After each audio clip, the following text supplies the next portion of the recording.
I paid her to be my wife, for 1 week, just 1 week. But on the 6th day, her real husband rode into town. You ever do something that don't make sense until you're already knee-deep in it? I was a man with too much land, too little help, and a whole lot of quiet. That kind of quiet that don't soothe you, it scrapes at you. Had a mule named Jasper and a sagging porch after 5 years out here. I talked to the wind more than I did people. Then that banker from Carson City said he needed to see a wife on that land by Friday, or the claim would vanish. I did the thing desperate men do. I paid for one. She came with a scar over her eyebrow, and a past she didn't wear. On her sleeve said her name was Rosalie. Didn't ask what mine was until we were halfway back to the ranch. She looked at the barn, then the well, then there, like she was taking inventory of a life she wasn't sure she wanted to borrow. We agreed 1 week shed cook clean be seen with me in town ID, hand her the money, and not ask about the road behind her seemed fair. That night she took the spare room. We ate in silence. She watched me more than her food. I could feel her studying me like a woman sizes up a fence before trying to climb it. Second day she was up before me, eggs already cracking on the skillet like she belonged, like she'd done it before. She asked if the pump always groaned like that. I told her the well's been dying since my father did. We laughed just once, but it settled into the air like it belonged there. In town, I introduced her to folks. The blacksmith's wife gave her a pie. The sheriff tipped his hat. Rosalie smiled, that kind of smile that makes you forget what you were gonna say. She touched my arm like we'd done it for years. Nobody questioned it. Nobody asked. That night she asked me if I'd ever been in love. I said, once long ago. She nodded like that was the only answer she expected.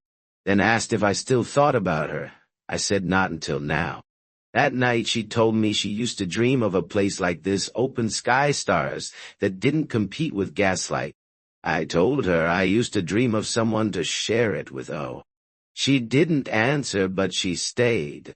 By the 4th night I caught myself reaching for her hand without thinking. She didn't pull away. We danced slow in the living room, no music, just the sound of the wind.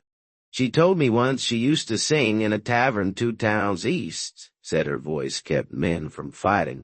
I asked why she left. She said it's easy to leave when no one holds you back. But on the 5th day she stopped smiling, said the wind smelled different, that it carried news before men did. That evening I found her sitting by the fire, stitching a tear in her dress with hands that trembled more than they should. She didn't speak, just glanced out the window every few minutes like she was waiting on something or someone. I asked if she wanted to leave early. She shook her head. Not yet, she said. That night the lantern flickered, and she asked if I'd ever wanted kids. I said yes, once before the war, before I lost the part of me that knew how to hold on to things. She smiled real sad, said maybe this week could be pretend long enough for one of us to remember what it felt like. She checked the horizon more than she checked the stove, said it was just habit, but her hand never strayed far from the knife drawer. That night I found her on the porch with a pistol in her lap. Not mine, used to belong to someone who taught me to keep breathing, she said. Didn't he'd ask more, should we? The next morning I saw a dust trail, lone rider. Rosalie went still. Stay inside, she said. She stood at the gate before I could. He came slowly, tall, wore a battered coat and a scar down his cheek. Didn't smile, didn't tie his horse, didn't take off his gloves, just looked up and said her name like a prayer gone bitter. She didn't deny it, he said. You got something that don't belong to you. I said, she's my wife. He laughed bitterly. She's been a lot of things, wife and one of, Rosalie stepped between us. You need to go, she told him. Not without what's mine. Then he reached under his coat. I pulled faster. First time I ever shot a man, he dropped. Rosalie didn't flinch. She knelt beside him, reached into his coat, pulled out a letter, had my name on it. You weren't supposed to shoot, she said. The letter said my land sat on silver, That the man had come to offer me a fair deal before the vultures showed, said Rosalie had a past. Said she'd fooled others, stolen deeds, disappeared. But he didn't come to steal, he came to warn. Rosalie stood quietly. I never lied about needing the money, she said. But I didn't come here to rob you. After she packed, I found a small locket by the hearth. Inside was a picture, 2 boys smiling, her son. I never asked, but she never came back for it. Then why? She looked at me. Because you were kind, and I didn't know what to do with that. She packed her things, left the ring on the table. The sheriff came. I told him the man drew first. He didn't ask for more, just nodded. Before she rode off, she stopped at the edge of the property. Turned in the saddle, said, if you ever find someone who sees you like I did, don't let her go. Then she was gone. I buried the stranger on the ridge. No marker, just stone. Rosalie was gone by nightfall. I sat alone in the house meant for 2.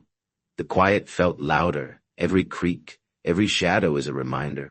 Nights were cold again. The meals tasted like cardboard. Her scent lingered longer than I wanted to admit. 3 winters later I passed through that old tavern east of here, the barkeep said. A woman used to sing there, voice like honey and smoke. Left one night mid-song. Never came back. I didn't ask her name. I already knew. Folks came. Surveyors, miners. The banker offered twice its worth. I kept it, built it up, painted the porch, grew roses by the fence. Never remarried, could TT. Every year on the same day, she left a rose, appears on the porch. Wrapped in cloth. No name, no note, just memory. Sometimes I wonder if it's her. Sometimes I wonder if it's guilt wearing her face. Other times I swear I hear her humming near the well. A melody I don't recognize, but it feels like home. Sometimes I think she was real. Sometimes I think she was a ghost from a life I never lived.